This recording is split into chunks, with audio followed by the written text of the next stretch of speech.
Okay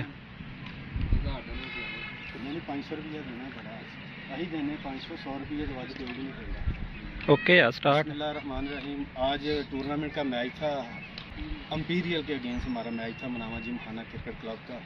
207 run का target दिया था मनावा ने एम्पीरियल को, तो गालिबन अल्हम्दुलिल्लाह हम तकरीबन 14 रन से ये मैच विन कर गए हैं।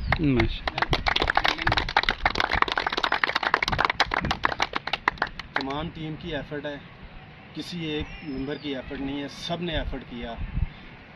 जीतता उसी वक्त है बंदा जब सब एफर्ट करते हैं, एक पे रहेंगे तो कभी भी जीत नहीं होगी। बेशक। तो सीनियर आज सेक्रेटरी भी मौजूद हैं, जॉइंट सेक्रेटरी भी मौजूद हैं, कैप्टन भी मौजूद है, वाइस कैप्टन भी है, और मैं बकलम खुद सूफी अब्दुल वाहद प्रेसिडेंट भी मौजूद हूँ।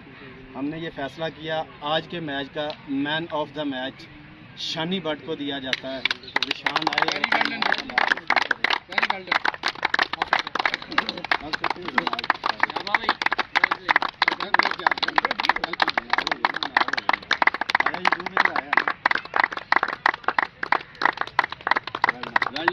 ओके जी।